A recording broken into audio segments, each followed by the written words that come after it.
Pensa só num cenário que é, no mínimo, bem perturbador. Imagina herdar uma montanha de dívidas, tipo impagáveis mesmo, com juros astronômicos, de um tataravô que a família nem lembra que existiu. Uhum. Nossa, seria um pesadelo. Pois é, no mundo real, qualquer tribunal ia considerar isso, assim, uma injustiça absurda, né? Mas a questão é que um dos conceitos mais fundamentais e mais debatidos da teologia ocidental opera, tipo, exatamente sobre essa premissa. Exatamente. E, bom, uma saudação bem calorosa a todos que nos ouvem em mais um mergulho profundo aqui com a gente. Hoje a análise é densa, estou bem curiosa. Nós vamos focar no que é chamado de paradoxo da representação. É um tema e tanto. Com certeza. E, olha, para desvendar toda essa mecânica, a gente vai usar como base um material bem meticuloso que foi estruturado pelo presbítero Jotinha. E esse material dele traduz e organiza as ideias daquela obra clássica, Os Somos Todos Teólogos, do autor R.C. Sproul. Perfeito. E olha, a nossa tarefa hoje, para quem está acompanhando, é bom deixar claro, é puramente investigativa, tá? Uhum. O objetivo aqui, ao longo de toda essa nossa análise, não é, tipo, fazer uma defesa religiosa, não é endossar dogma ou, sabe, tomar partido do que é certo ou errado no campo da fé. A nossa função, como pesquisadores, é examinar o projeto arquitetônico dessa ideia que é hipercomplexa. Exato, é reportar o que está lá. Isso.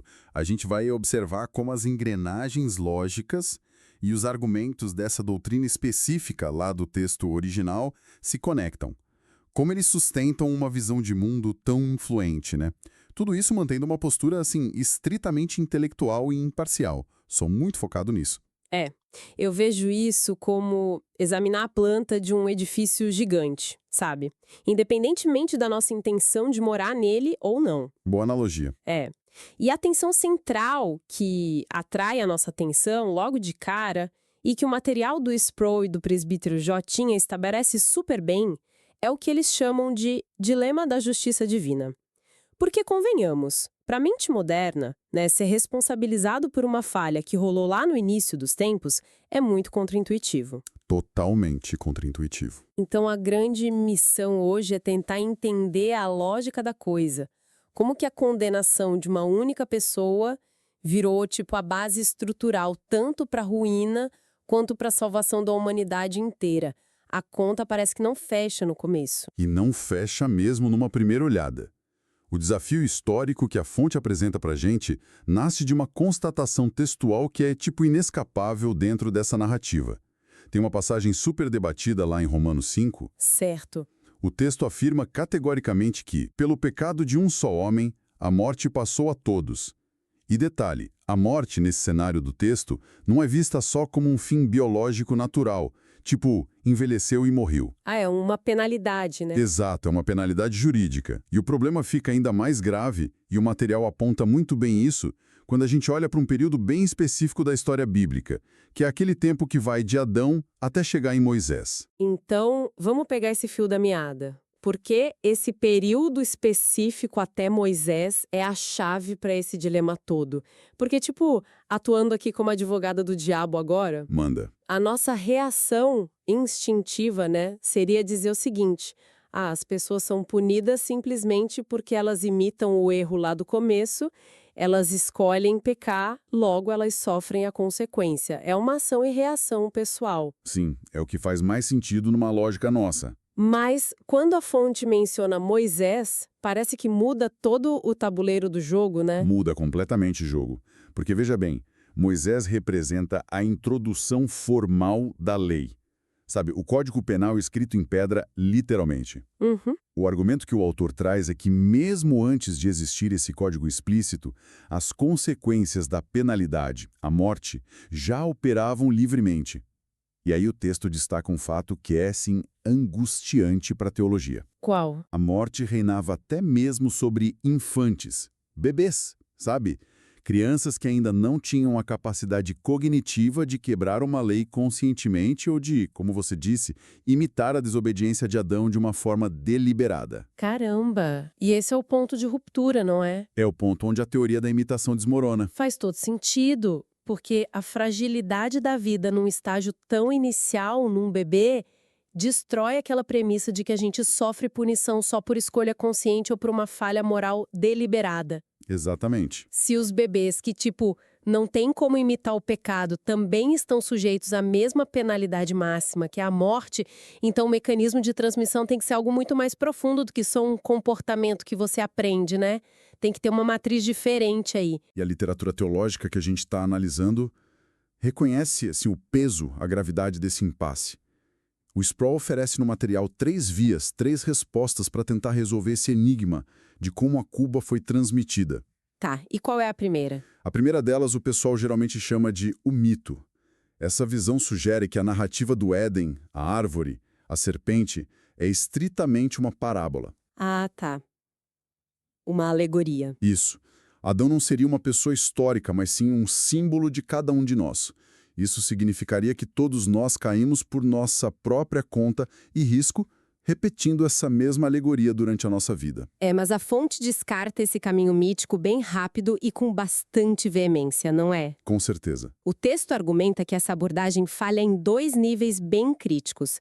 Primeiro, ela entra em colapso com a validade histórica que a própria Bíblia reivindica em outras partes. Quebra a estrutura interna do texto. Exato. E segundo, que é o mais importante para o nosso dilema aqui, ela continua falhando em explicar a questão dos infantes. Perfeito. Porque uma parábola não resolve o problema legal da morte antes de você ter uma consciência moral, o que acaba empurrando a gente para a segunda resposta que o autor levanta, que é o chamado realismo. E, olha, lendo essa parte, achei que a discussão esbarra numa coisa que soa surpreendentemente moderna, sabe? Lembra muito a nossa ideia de genética. Lembra muito mesmo. O argumento realista ele se baseia nessa ideia de uma presença seminal, presença biológica pura. Para quem lia isso no mundo antigo e para muitos teólogos ao longo da história, a humanidade não é só um bando de indivíduos isolados, é tipo um fluxo contínuo de vida. Como um rio. Isso. E o material ilustra isso usando uma lógica super fascinante lá do livro de Hebreus. O autor cita a figura de Levi. Levi foi um patriarca que nasceu, assim, muitas gerações depois de Abraão. Mas a argumentação do texto bíblico diz que Levi, tecnicamente, pagou dízimos a um rei lá, o Melquisedeque. Mas peraí. Como que alguém paga um dízimo, sei lá, séculos antes de sequer nascer? É impossível. Então, a resposta que o material dá é que Levi já estava biologicamente falando nos lombos de Abraão. Sabe? É um conceito de presença seminal coletiva. Ah, entendi. Então o realismo sugere que toda a humanidade era, na verdade, uma única semente biológica contida ali dentro do primeiro homem. Exato. Então a ação do Adão não foi só uma ação individual dele, foi a nossa ação coletiva. Quando ele estendeu a mão, lá na história, biologicamente toda a humanidade estendeu a mão junto. Esse é o ponto. E aí a consequência não seria tipo uma punição arbitrária que Deus impôs de fora para dentro. É mais como uma infecção hereditária mesmo, como se a gente herdasse uma predisposição genética terrível. Só que a biologia tem um limite ético e filosófico bem claro aí, né? Com certeza. Porque, é completamente natural eu herdar a cor dos olhos do meu pai ou alguém herdar uma calvície, traços físicos de uma ancestral. A gente vê isso todo dia. Mas transferir culpa moral ou responsabilidade criminal através do DNA já é um salto gigantesco. É um salto monumental. E o material do presbítero Jortinha e do Sproul reconhece esse limite ético, viu? Eles sabem que falta alguma coisa. Sabem. A fonte defende que o realismo até ajuda a explicar essa herança de uma natureza corrompida. Tipo, a tendência para errar. Mas ele não sustenta sozinho todo o peso da justificação legal. Para a conta fechar de verdade, a explicação precisa sair da biologia e da genética e migrar direto para a jurisprudência, para o direito. E é aí que a gente precisa da terceira via. Que é o grande foco, né? O federalismo. Que, sinceramente, eu achei o pilar central de toda essa estrutura. Sem dúvida, é a espinha dorsal. Porque a palavra Adão, no idioma original ali, significa literalmente humanidade, não é? Isso, traduz direto para a humanidade. Então, o federalismo defende que o primeiro homem não foi só o primeiro ser vivo, biológico. ele foi instituído como um substituto legal, um cabeça representativo. O autor até compara o papel dele com o de um chefe de Estado numa república federativa. É uma ótima comparação política. Pensa no mundo moderno. Quando um chefe de Estado assina, sei lá, um tratado internacional, ou ele vai lá e declara uma guerra, a nação inteira fica legalmente vinculada àquela decisão. Querendo ou não. Querendo ou não, os cidadãos entram em guerra junto com ele, independentemente de concordarem com a guerra ou de sequer saberem o que o presidente assinou lá no papel. A ação do representante obriga toda a base representada a arcar com as consequências. E essa seria a essência jurídica do federalismo teológico, certo? Certo. A humanidade estava legalmente contida na figura de Adão, não só ali na biologia. O Éden, então, não era um jardim, era um tribunal. E as ações ali tinham peso de jurisprudência para o universo inteiro. E a lógica institucional faz sentido no papel. Mas o próprio texto que a gente está dissecando levanta aquela objeção que é quase inevitável. A da representação, né? Isso. A fonte cita aquela máxima famosa da Revolução Americana: sem representação não há tributação. Porque, cara, nenhuma sociedade justa aceita pagar a conta de algo se ela não teve o direito de escolher quem ia representar ela. A grande questão que ecoa para mim é que, bom, não teve eleição no Éden. Ninguém lá depositou um votinho na urna para escolher o Adão como representante. Então, tipo, como que uma representação imposta, assim, de cima para baixo, pode ser validada como uma coisa justa? Essa é a objeção de ouro. E o material responde a isso se ancorando na premissa fundamental dos atributos divinos, focando especificamente na onisciência. Uhum. O argumento teológico da fonte não tenta esconder que a representação foi imposta, mas ele defende que essa escolha foi infinitamente superior a qualquer eleição democrática que a gente possa imaginar. Como assim? Superior em que sentido? Pensa numa democracia. As pessoas vivem escolhendo mal porque faltam informações, ou porque o candidato mente, né? Mas na narrativa que o texto apresenta, o representante foi nomeado pelo Criador, onisciente, que sabe de tudo. O que significa que a seleção foi baseada num conhecimento, tipo, perfeito de quem nós somos. Exato. O argumento sustenta que Adão não era só um carinha qualquer que estava lá. Ele era a cópia carbono perfeita da natureza humana original. Então, a teologia defende que, como essa escolha foi feita de um jeito infalível, a representação foi absolutamente exata. Certo, entendi a lógica deles. E a implicação disso, que é chocante, mas é muito coesa dentro do sistema deles, é que a escolha que o Adão fez seria rigorosamente a mesma escolha que qualquer outro ser humano faria se fosse colocado nas exatas mesmas circunstâncias lá no Éden. Uau! Então o representante não falhou porque ele era inapto para o cargo. Ele falhou porque aquela seria a resposta inerente da nossa própria humanidade ali. Isso. Confesso que é um golpe bem duro contra nosso senso moderno de individualismo democrático, mas examinando as premissas internas da doutrina deles, o sistema meio que se blinda contra si mesmo, né? É muito bem amarrado. Se um ser onisciente escolhe o representante perfeito, o resultado, mesmo que seja um desastre, é a mais pura expressão da justiça ali. Mas, bom, uma representação legal tão gigantesca com consequências para bilhões de pessoas exige uma documentação à altura. Tem que ter um contrato formal. Sem contrato não tem validade. Pois é. E isso abre a porta para aquela fundação arquitetônica que o material chama de as alianças. Sim, e o federalismo seria totalmente vazio sem essas alianças. Porque no contexto do antigo Oriente Próximo, que é de onde vem a linguagem dessa narrativa, uma aliança nunca era tipo um acordozinho informal, de boca. Era algo sério. Muito sério. Era um pacto de vida ou morte, muitas vezes selado com sangue. O núcleo de uma aliança sempre envolve promessas absurdas de grandiosas, mas elas estão sempre acorrentadas a estipulações rigorosas e umas condicionalidades absolutas. Pelo que eu li da fonte, tipo, cumprir os termos garantia bênção contínua. Mas violar os termos, nem que fosse um pouquinho, acionava imediatamente a ruína e a penalidade legal que estava acordada.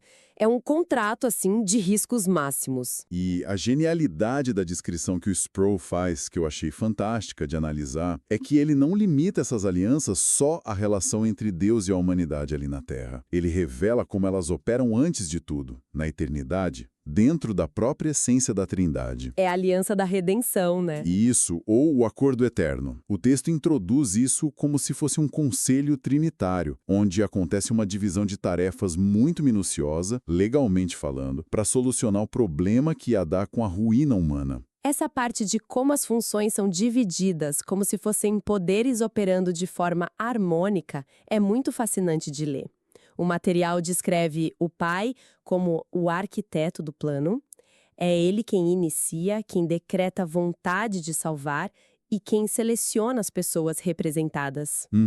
É o planejador. E aí o filho assume o papel de executor. É ele o encarregado de entrar na história humana, se submeter às regras da lei que foi quebrada e realizar a obra materialmente, né, através do sangue, da submissão dele.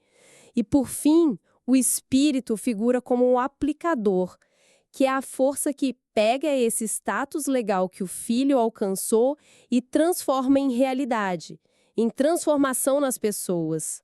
E a necessidade de separar esses papéis é profundamente jurídica dentro do sistema, porque a justiça universal precisava ser satisfeita, entende? E para isso rolar, era necessário que o legislador, aquele que exige a perfeição, não fosse corrompido. Ele não podia simplesmente olhar e dizer, deixa pra lá, ignora a ofensa. Não pode passar pano. Não pode passar pano. É um sistema sem pontas soltas.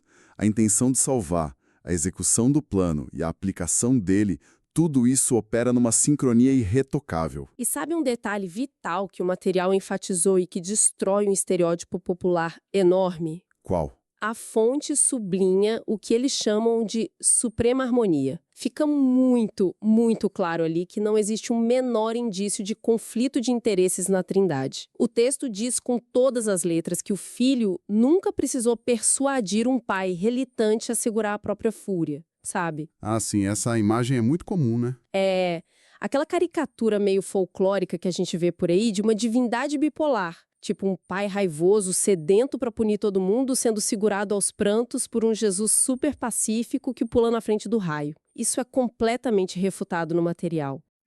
E esse desmantelamento é crucial para a gente compreender a solidez da aliança que o autor defende. Porque o acordo eterno é uma resolução unificada e imutável, não tem briga no céu. E é com esse pano de fundo todo que a fonte passa a contrastar os dois grandes palcos onde a história humana acontece.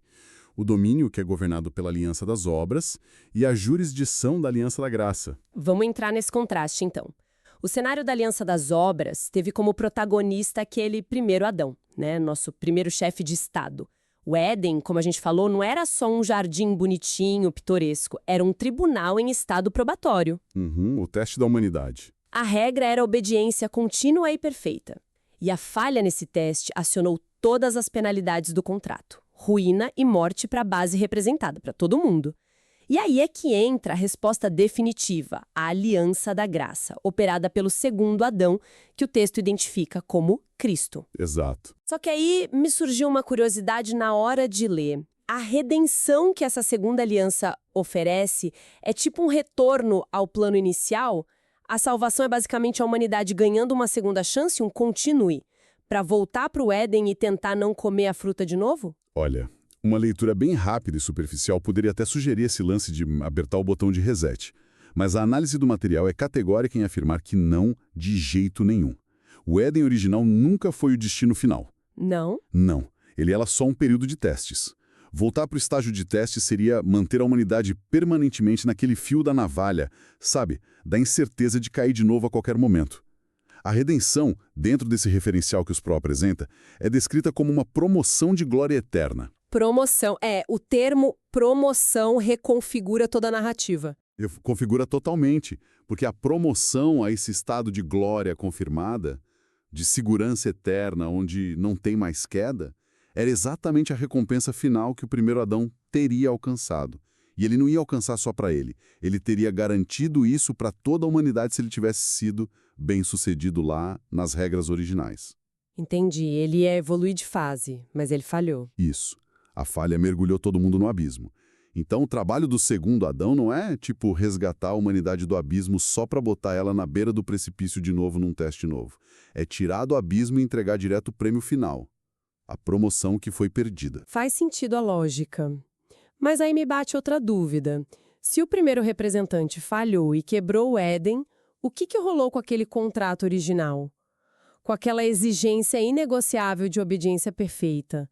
Deus, na misericórdia dele lá, simplesmente pegou a lei original, rasgou e falou: o nível de dificuldade está muito alto, vamos pular isso? De jeito nenhum. Porque se o legislador anulasse a lei só porque o infrator não deu conta de cumprir, a base de qualquer justiça universal ia desmoronar na mesma hora. Pensa num juiz que é perfeitamente íntegro, lidando com uma fraude corporativa gigantesca, tá? Uhum. Ele não pode arquivar o processo só porque os diretores culpados estão chorando arrependidos, ou porque a empresa faliu. Alguém, obrigatoriamente, precisa cobrir o dano financeiro para que o Estado de Direito prevaleça.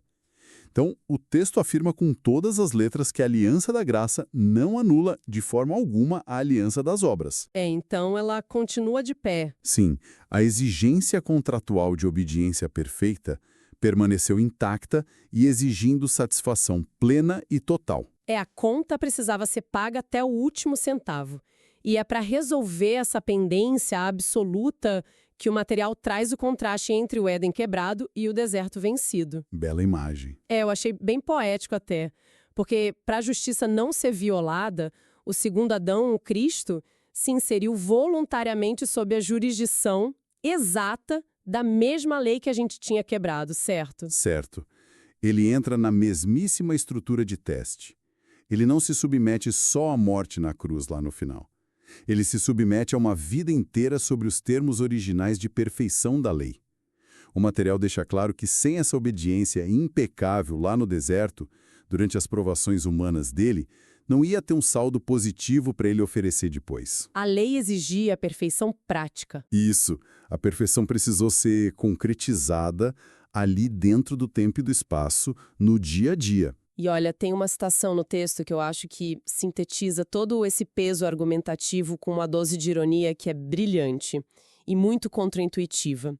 O autor pontua o seguinte, aspas para ele: a ironia aqui é que nós somos salvos por obras, mas não pelas nossas obras, e sim pelas obras de Cristo. Genial! É o federalismo elevado à potência máxima, né?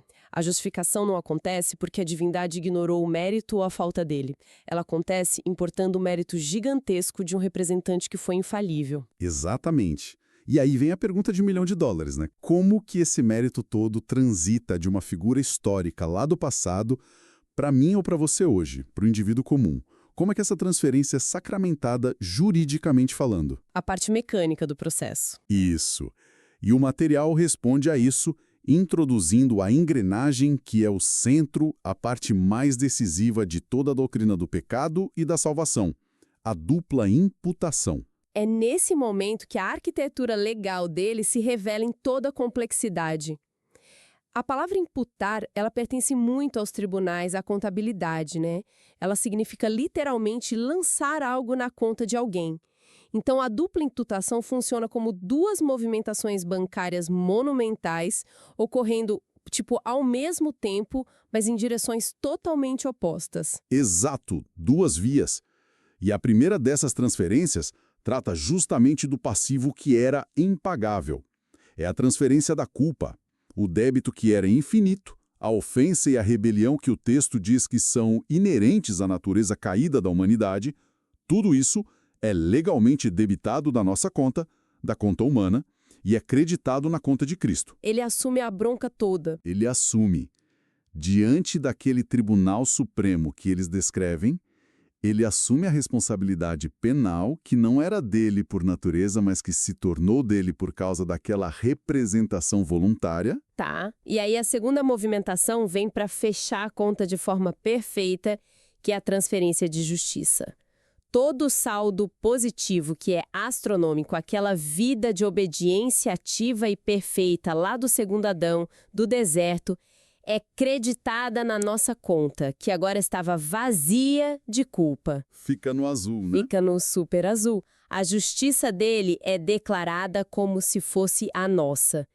E o ápice histórico disso, né, o momento preciso em que essas duas transferências batem de frente e se fundem irreversivelmente, é o evento histórico da cruz. E a imagem que o material do Sproul evoca para a cruz é muito forte. É como uma balança cósmica onde a justiça e a misericórdia se beijam. É muito profundo, é um paradoxo que encontra a solução ali. Justiça e misericórdia se beijam. Nossa, pesado. É muito poético e pesado mesmo, porque ali, na cruz, a implacável aliança das obras, que não perdoava nada, encontrou a sua satisfação máxima. A penalidade que era exigida por aquela ofensa original e por todas as contínuas foi integralmente quitada pelo substituto. Uhum. E só porque a justiça não foi tipo tapeada, mas foi plenamente honrada e exaurida, é que a misericórdia prometida na aliança da graça conseguiu passagem livre para fluir até a base que estava sendo representada. E a estrutura toda é tão fechada em si mesma que o próprio Sproul levanta um alerta super severo sobre o que ele chama de o risco.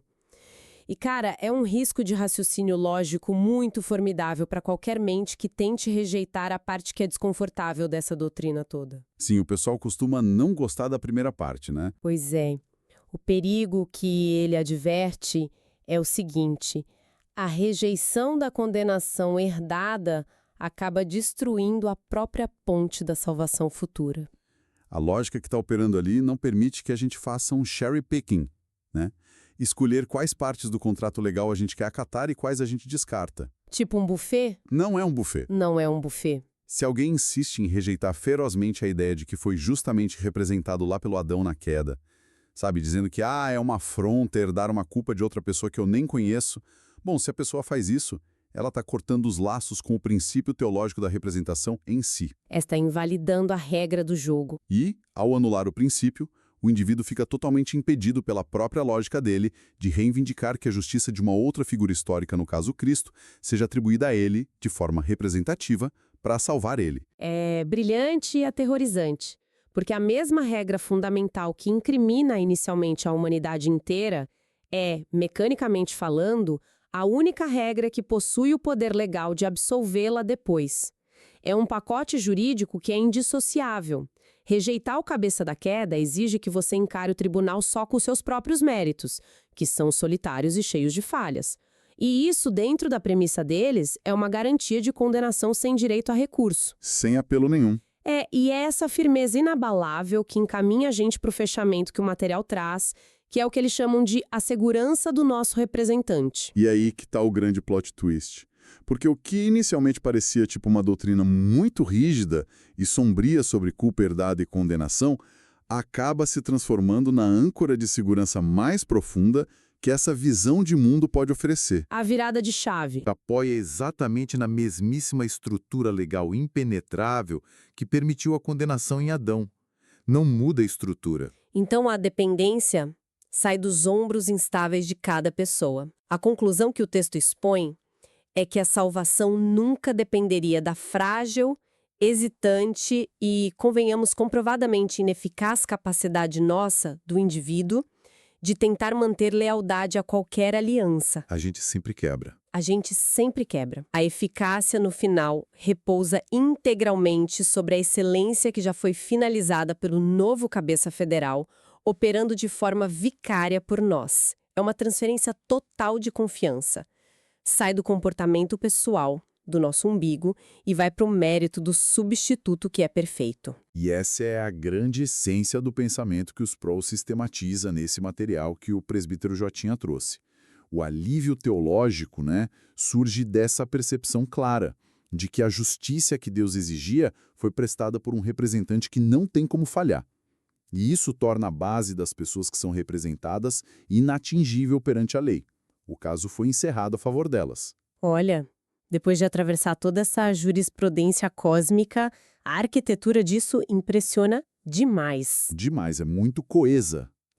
E pra gente não terminar sem deixar algo pulsando e fermentando na mente de quem acompanhou até aqui, fica espaço para uma provocação bem filosófica construída em cima disso tudo. Gosto dessas provocações? Repara numa coisa, nós habitamos numa era que é fascinada pelo mito do indivíduo absoluto. hoje tem uma obsessão profunda pela independência total, né? A gente tem essa crença inabalável de que cada um de nós é uma ilha autossuficiente, que nós somos os únicos arquitetos do nosso próprio destino final. Mas ao olhar para essa doutrina do pecado e da representação que a gente dissecou hoje, o que a gente vê é que a mesmíssima engrenagem invisível e inegociável da transferência legal serviu tanto para fundamentar o maior colapso da história humana, quanto para viabilizar o seu resgate mais definitivo. Tudo acontece através de uma conexão orgânica e jurídica profunda com outra figura. Basicamente, tudo depende de um representante. Tudo conectado. Tudo. E se essa narrativa toca em verdades estruturais da nossa realidade, fica o questionamento para quem está ouvindo. Será que o nosso anseio moderno, tão exaustivo, por um individualismo extremo e por uma total falta de amarras, não está indo, exatamente na contramão do próprio design fundamental de como a nossa existência foi desenhada para operar? Será que, lá no nível mais basilar do universo, sobreviver jamais foi uma questão de independência, mas foi sempre uma questão vital de reconhecer a quem nós estamos conectados? Uau! É um pensamento de explodir a cabeça. É para continuar ecoando mesmo por aí, para a gente ir pensando. E, bom, agradecemos demais a atenção e a companhia imersiva de todos vocês em mais esta análise investigativa de hoje. Um grande abraço a todos que nos acompanham sempre e até a nossa próxima exploração profunda. Um abraço, pessoal. Até a próxima.